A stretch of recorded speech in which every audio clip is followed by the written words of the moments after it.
13 बरस कबल 2012 का वो सया दिन जब बल्दिया टाउन की एक गारमेंट फैक्ट्री में आग भड़की। पलक झपकते में 260 से ज्यादा जिंदगियां राख का ढेर बन गईं। किसी ने भागते हुए मदद की पुकार लगाई तो किसी ने मां को आखिरी फोन किया, किसी ने तड़पते हुए जिंदगी की आखिरी सांस ली और कोई राख बनकर शनाख्त के काबिल भी न रहा। आज 13 साल बाद भी बल्दिया की फजा में वो सिसकियां गूंजती हैं। वाकये की JIT बनी तो हौलनाक इंकेशाफात सामने आए। आग कोई हादसा न थी बल्कि भत्ता न देने पर लगाई गई थी। तफ्तीश का दायरा आगे बढ़ा तो एक सियासी जमात से वाबस्ता बड़े बड़े नाम सामने आए। गिरफ्तारियां हुई और केस आगे बढ़ा। फैक्ट्री के मुलाजिम जुबैर उर्फ चरिया और इंटरपोल की मदद से मरकजी मुलजिम रहमान उर्फ भोला को दिसंबर 2016 में बैंकॉक से गिरफ्तार करके कराची लाया गया। अदालत ने 22 सितंबर 2020 को केस का फैसला सुनाया। मरकजी मुलजिम रहमान उर्फ भोला और जुबैर उर्फ चरिया को सजाए मौत सुनाई गई। आज 13 साल बाद भी इन मुतासिरा खानदानों की आंखों में वही नमी है और मुकम्मल इंसाफ की अपील करती हैं।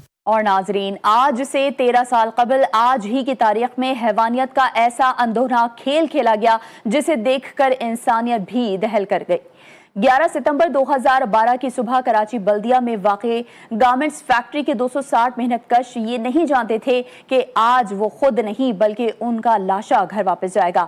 13 बरस बाद भी मरने वाले लवाहिकीन के जख्म आज भी ताज़ा हैं। तफसीलात जानते हैं इस रिपोर्ट में। 13 बरस कबल 2012 का वो सया दिन जब बल्दिया टाउन की एक गारमेंट फैक्ट्री में आग भड़की। पलक झपकते में 260 से ज्यादा जिंदगियां राख का ढेर बन गईं। किसी ने भागते हुए मदद की पुकार लगाई तो किसी ने मां को आखिरी फोन किया, किसी ने तड़पते हुए जिंदगी की आखिरी सांस ली और कोई राख बनकर शनाख्त के काबिल भी न रहा। आज 13 साल बाद भी बल्दिया की फजा में वो सिसकियां गूंजती हैं। वाकये की JIT बनी तो हौलनाक इंकेशाफात सामने आए। आग कोई हादसा न थी बल्कि भत्ता न देने पर लगाई गई थी। तफ्तीश का दायरा आगे बढ़ा तो एक सियासी जमात से वाबस्ता बड़े बड़े नाम सामने आए। गिरफ्तारियां हुई और केस आगे बढ़ा। फैक्ट्री के मुलाजिम जुबैर उर्फ चरिया और इंटरपोल की मदद से मरकजी मुलजिम रहमान उर्फ भोला को दिसंबर 2016 में बैंकॉक से गिरफ्तार करके कराची लाया गया। अदालत ने 22 सितंबर 2020 को केस का फैसला सुनाया। मरकजी मुलजिम रहमान उर्फ भोला